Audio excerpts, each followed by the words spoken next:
Alright उसप, क्या हाल चाल है आपके? तो जेई एडवांस्ड के प्रॉब्लम्स की सीरीज़ को आगे बढ़ाते हैं, ठीक है। इससे पहले मैंने एक वीडियो डाल दिया है ऑलरेडी।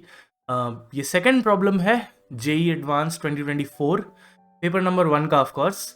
और क्वेश्चन आप देख ही पा रहे हैं, थंबनेल और टाइटल से भी जज कर लिया होगा आपने कि ये प्रोबेबिलिटी का क्वेश्चन है। अगर उत्तर नहीं दिखा तो मैंने तो मतलब चीख चिल्ला के बोल रखा है थंबनेल में ठीक है। तो प्रोबेबिलिटी का क्वेश्चन है।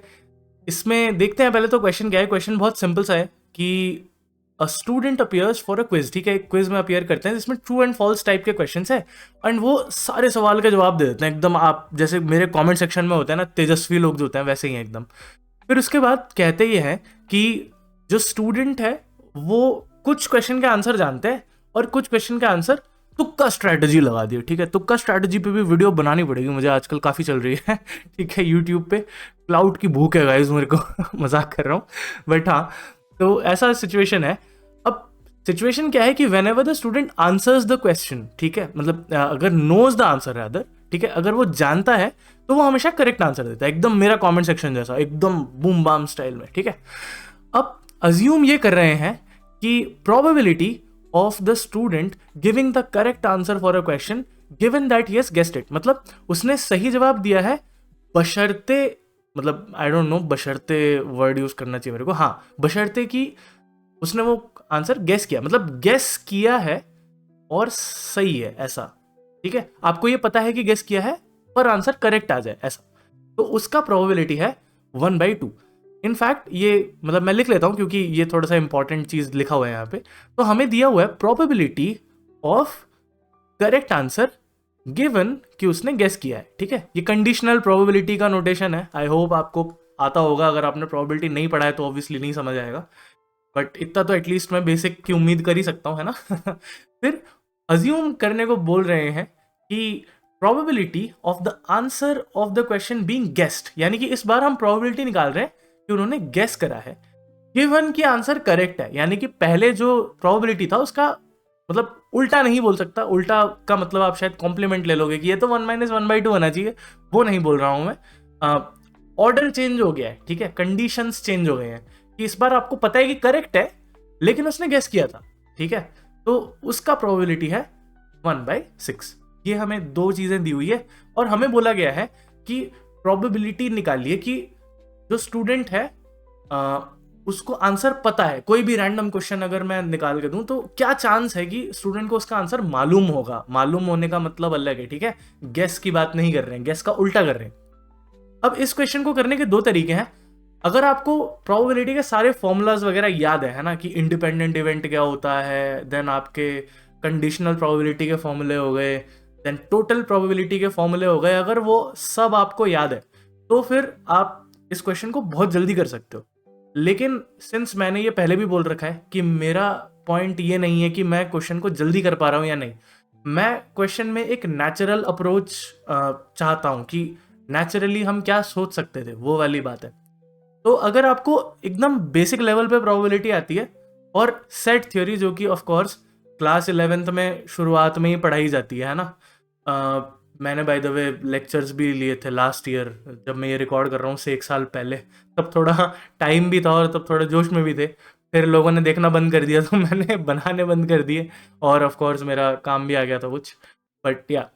तो हम सेट थ्योरी वाला जो सोल्यूशन है, आपको ज़्यादातर आप वेबसाइट्स वगैरह या कहीं भी ढूंढते हो तो ज़्यादातर आपको प्रोबेबिलिटी वाला सोल्यूशन मिलेगा। टोटल प्रोबेबिलिटी, बेस थ्योरम सब यूज़ कर लिया उसमें। कर सकते हो, ऐसा मना नहीं कर रहा, उससे बहुत जल्दी आंसर आ जाएगा आपका। लेकिन मैं यहाँ पे सेट थ्योरी के तरीके से कैसे सॉल्व करेंगे मैं वो डिस्कस करना चाहता हूँ। मैं ये नहीं बोल रहा कि मैंने इन्वेंट कराया है ये सोल्यूशन या कुछ, मतलब मैंने तो अपने एंड में फिगर आउट करा था, लेकिन मैं ये नहीं बोलता कि मैं ही अकेला हूँ, तेजस्वी आदमी नहीं हूँ मैं, ठीक है। मेरे कमेंट सेक्शन जैसा नहीं हूँ मैं मेरे कमेंट सेक्शन में बहुत तेजस्वी लोग हैं, तो वो नहीं हूँ मैं। बट हाँ, मेरे को लगता है कि ये बहुत नेचुरल है। अगर मेरे को नहीं भी याद होंगे ना फॉर्मूला, मैं तब भी एटलीस्ट ये तो सोच ही सकता हूँ जो मैं अभी डिस्कस करने वाला हूँ, ठीक है। तो ये मैंने भूमिका बांध दी, भूमिका क्यों बोल रहा हूँ, मतलब कॉन्टेक्स्ट दे दिया मैंने कि मैं क्या करने वाला हूँ, ठीक है। तो पहले सपोज करते हैं कि लेट कर लेते हैं, let number of questions be n, ठीक है। नंबर ऑफ क्वेश्चंस अगर n है, मैं एक्चुअली इसको थोड़ा बाद में लिखूंगा, ठीक है। अगर नंबर ऑफ क्वेश्चंस n है, टोटल एक सैंपल स्पेस रहा होगा, है ना, टोटल नंबर ऑफ क्वेश्चंस अगर ये सेट डिनोट कर रहा है, तो इसमें दो पॉसिबिलिटीज थी, राइट। अगर ये सैंपल स्पेस है तो इसमें दो पॉसिबिलिटीज है। मैं आधा आधा ऐसे खाली रिप्रेजेंटेशन के लिए कर रहा हूँ, ऐसा आधा आधा नहीं है ऑफ कोर्स। एक है कि the student knows the answer, ठीक है, तो ये के फॉर नो, ठीक है। एंड दूसरा है कि डज नॉट नो, यानी कि गेस किया है, ठीक है। तो ये दो पॉसिबिलिटीज हैं। अच्छा, ध्यान रखने वाली बात ये है, यहां मैं कलर चेंज कर रहा हूं, कि अगर वो आंसर जानता है, मतलब नोज है, तो उसका आंसर हमेशा करेक्ट आएगा। और गेस में क्या है, गेस में देयर इज अ चांस कि गेस किया तो आंसर करेक्ट भी आ सकता है या नहीं आ सकता है। तो लेट अस सपोज कि ये जो हिस्सा है, ये वाला हिस्सा, और नोज में तो ऑफ कोर्स पूरा ही हिस्सा है, ठीक है। ये मैं इस तरीके से बना दे रहा हूं। ये जो हिस्सा है ये मेरा करेक्ट आंसर्स को दर्शाने वाला एरिया है, ठीक है। मैंने बहुत अच्छे से नहीं बनाया, बट फिलहाल के लिए समझ लीजिए कि मैं क्या करने की कोशिश कर रहा हूँ, ठीक है। बाय द वे ये के पूरा ही आएगा, ठीक है। मैं थोड़ा सा डॉट्स भी बना देता हूँ, तो इसलिए कलर कोडिंग में ज़्यादा पता चल रहा होगा। तो ये जो है ये मेरे करेक्ट आंसर्स है, ठीक है, दोनों ही साइड में है ये। तो आई होप कि आपको Venn diagram, so called Venn diagram समझ आ गया होगा। आई नो वेन डायग्राम में ऐसे कर्व्स वगैरह बनाते हैं, बट फिलहाल के लिए मैं सैम्पल स्पेस यूज कर रहा हूँ, तो मैं नहीं बनाना चाहता, ठीक है। अब एक काम ये करते हैं, क्या कर रहे थे हम लेट कर रहे थे कि नंबर ऑफ क्वेश्चंस भी x, ठीक है, x मान लेते हैं। तो मैं इसे ऐसे लिख सकता हूं ना कि सैंपल स्पेस में x चीजें हैं, है ना, cardinality of s is x, ठीक है। अच्छा, अब एक और काम करते हैं, लेट प्रोबेबिलिटी ऑफ नोइंग, क्योंकि हमें यही निकालना है ना, हमें इवेंचुअली निकालना तो यही है कि स्टूडेंट नोज द आंसर। तो प्रोबेबिलिटी ऑफ नोइंग हम मान के चलते हैं कि ये p है, ठीक है, ये भी लेट कर रहा हूं मैं। अगर ये p है तो p ऑफ k को आप सॉल्व कैसे करोगे, प्रोबेबिलिटी ऑफ k निकालेंगे कैसे, प्रोबेबिलिटी ऑफ k निकालेंगे number of elements in k divided by total sample space में जितने भी एलिमेंट होंगे। प्रोबेबिलिटी तो ऐसे ही निकाली जाती है, ये तो एकदम बेसिक है, तो 10वीं का प्रोबेबिलिटी है जो कर रहा हूँ, ठीक है। अगर इसे यूज करूं तो इधर अगर p है एंड इधर क्या है, इधर हमारे पास n ऑफ k तो हमें पता ही नहीं है, और n ऑफ s जो है वो x था। तो इस x को अगर दूसरे साइड मल्टीप्लाई कर दूं तो शायद यहां से मुझे एक एक्सप्रेशन मिल गया जो कि है n ऑफ k का। ये एक इंपॉर्टेंट एक्सप्रेशन है, आगे चल के काम आएगा मेरे, ठीक है। तो आई होप समझ आया होगा कि यहाँ कर क्या रहे हैं। अब उसके बाद सिमिलरली मैंने n ऑफ k निकाल लिया, यहाँ लिख ले रहा हूँ therefore n of k is equals to p of x। And similarly मैं n ऑफ g निकाल सकता हूँ। g क्या है, गेस करने का, तो वो क्या होगा, वो 1 माइनस से आएगा प्रोबेबिलिटी के केस में, लेकिन जब आप वो यूज करोगे तो ये 1 माइनस पी ऑफ एक्स आना चाहिए, ठीक है, ठीक है। मतलब हम करेंगे क्या, हम x में से p ऑफ x को माइनस करेंगे, यही तो करेंगे, टोटल में से n ऑफ k को माइनस करेंगे, तो उससे वो आ जाएगा, ठीक है। आई होप यहाँ तक मामला समझ आया होगा। तो ये दो चीजें मेरे को और मिल गई हैं। अब इसके बाद मैं प्रोबेबिलिटी पे आता हूँ, मेरा जो प्रोबेबिलिटी का जो सामान दिया हुआ है, ठीक है। ये डायग्राम जो है, मैं आई होप इसे थोड़ा सा श्रिंक कर दूं तो किसी को कोई परेशानी नहीं होगी, ठीक है, मैं जगह मिल जाएगी ना थोड़ी सी, तो इसलिए। और मैं जनरली एक ही शीट पे सारा काम करना चाहता हूँ, सो दैट कि एंड में आपको दिखाई दे कि हमने क्या स्टेप्स फॉलो करे थे, ठीक है। यहाँ से मैंने शुरू करा था बाय द वे। अच्छा, और ये गिवन वाला हिस्सा था मैंने। तो अब मैं शुरू कर रहा हूँ अगला हिस्सा, जो कि है we know that probability of c given g, ठीक है। कंडीशनल प्रोबेबिलिटी का एक सिंपल सा फॉर्मूला होता है। वो फॉर्मूला क्या होता है, वो होता है probability of c intersection g, यानी कि c भी हुआ होगा और g भी हुआ होगा साथ में, divided by probability of g। क्यों, क्योंकि गिवन है ना कि प्रोबेबिलिटी g हो चुका है ना, आपने गेस किया है तो करेक्ट की बात हो रही है ना, तो गेस तो ऑलरेडी गिवन है, तो मैं ये k वाले इवेंट्स तो लूंगा भी नहीं, वैसे भी कंसिडर भी नहीं करूंगा। और प्रोबेबिलिटी इन दोनों को जब आप सॉल्व करेंगे, क्या करेंगे, p of c intersection g को जब आप सॉल्व करेंगे, ये क्या होता है, ये n of c intersection g होता है divided by n of s होता है। And similarly p of g भी ऐसे ही निकलेगा, अपॉन n ऑफ s आ जाएगा, n ऑफ g और n ऑफ s। तो ये n ऑफ s जो है ऊपर और नीचे से कैंसिल हो जाएंगे, तो मेरे को इवेंचुअली मिलेगा क्या। ये मैंने डिस्कशन इसलिए किया क्योंकि कुछ लोगों को अगर मैं डायरेक्ट लिख दूंगा तो फिर हो सकता है समझ में ना आए, ठीक है। मेरा पॉइंट वही है, समझाना चाह रहा हूं मैं। तो ये मेरा इवेंचुअली आंसर आना चाहिए, ठीक है।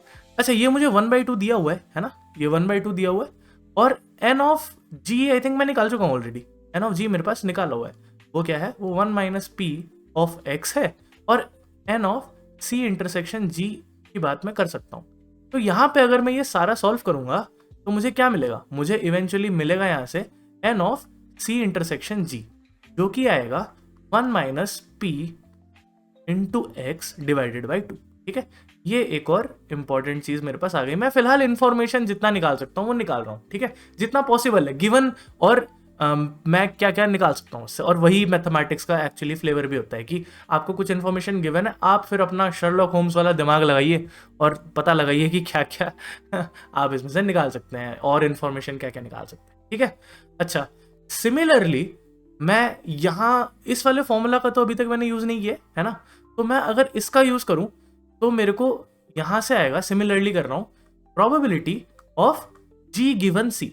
अगर ये करूं तो मेरे को क्या मिलेगा, अगर यही सेम फॉर्मूला मैं लगाता हूं तो मेरे को यहाँ पे एन ऑफ सी इंटरसेक्शन जी मिलेगा डिवाइडेड बाय एन ऑफ सी मिलेगा। अच्छा हाँ, आप में से कुछ लोगों को हो सकता है कि यहाँ तो जी इंटरसेक्शन सी आना चाहिए ना, तो बात तो एक ही है, इंटरसेक्शन आप ए इंटरसेक्शन बी करो या बी इंटरसेक्शन ए करो, सेट थ्योरी के बेसिक्स हैं ये, कि फर्क नहीं पड़ता है उससे, है ना।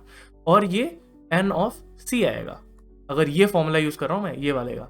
ठीक है, अब इससे मैं एन ऑफ सी की वैल्यू निकाल सकता हूं, वो क्या होगा 6 इंटू ये जो समान दिया हुआ है 1/2, है ना। तो यहाँ पे अगर 6 आएगा तो 3 सार 6 होगा, तो 3 into 1 minus P of x. ठीक है, आई होप ये समझ में आया होगा। तो ये एक मेरे पास ये भी एक्सप्रेशन आ गया। अब यहां ध्यान से देखिए, अगर इस फिगर में देखेंगे ध्यान से तो एन ऑफ सी आना क्या चाहिए यहाँ से, मैं एक और बार कलर्स चेंज कर रहा हूं, यहां से एन ऑफ सी एक्चुअली आना क्या चाहिए मेरे वेन डायग्राम से, कुछ नहीं, एन ऑफ के आना चाहिए, जो कि ये वाला हिस्सा है, पूरा ये वाला हिस्सा है ना, एन ऑफ के, और फिर n of C intersection G, ये वाला हिस्सा आना चाहिए। तो n of K plus n of C intersection G आना चाहिए, है ना। अब एन ऑफ सी का एक एक्सप्रेशन यहां है मेरे पास, जो कि है सी, मैं एक काम करता हूं, मल्टीप्लाई भी कर ही दूं क्या, नहीं रहने दो, बाद में कर लेंगे, शायद कुछ सिंप्लीफाई हो जाए, is equals to n of K. N of K भी मेरे पास है, पी ऑफ एक्स है, राइट, पी ऑफ एक्स नहीं है, पी इंटू एक्स है, पी ऑफ एक्स क्यों बोल रहा हूँ, पॉलिनोमियल थोड़ी है, plus n of C intersection G, और ये भी गिवन है मेरे पास, ये है 1 minus P of x divided by 2। ठीक है, अब इसे मुझे सॉल्व करना है, मेरा वेन डायग्राम का काम हो गया खत्म, तो मैं इसे मिटा दे रहा हूँ। ठीक है, आई होप कोई माइंड नहीं करेगा इसको। ठीक है, तो ये वाला हिस्सा मैंने हटा दिया, एंड हाँ, अब मेरे को इसको सॉल्व करना है, तो इसे सॉल्व करता हूँ। अगेन मैं कलर चेंज कर देता हूँ सो दैट आपको पता हो कि क्या चल रहा है। अगर मैंने यहाँ पे 2 कॉमन लिया तो मुझे ये तो मिलेगा 3 1 माइनस पी, इनफैक्ट मैं x सब जगह से कैंसिल कर देता हूँ। आप बोलोगे x कैंसिल कैसे कर सकते हो, वेल सैम्पल स्पेस का नंबर है x, तो ये 0 तो हो नहीं सकता, तो मैं डेफिनेटली इसे कैंसिल कर सकता हूँ ना दोनों साइड से। हालांकि ऐसा करना नहीं चाहिए, हमेशा मत कर देना, बट एटलीस्ट लॉजिक तो लगा ही सकते हैं कि 0 तो हो ही नहीं सकता, नंबर ऑफ क्वेश्चन 0 हो गए तो ये पूरा क्वेश्चन ही नल एंड वॉइड हो गया, है ना। तो मैंने x कैंसिल कर दिया।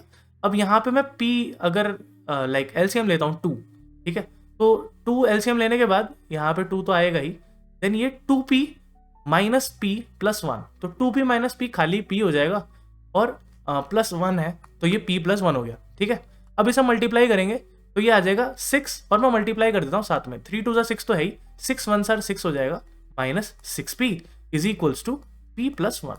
अब ये p वाले जो टर्म है इन्हें RHS ले जाता हूँ, तो 6 और 1, क्योंकि ये प्लस 6 हो जाएगा ना, प्लस 6 प्लस 1 7p हो जाएगा, और ये 6, ये प्लस 1 इधर आके माइनस 1 हो जाएगा 5, तो मेरा p का वैल्यू आ गया 5/7। क्या ये ऑप्शन में है?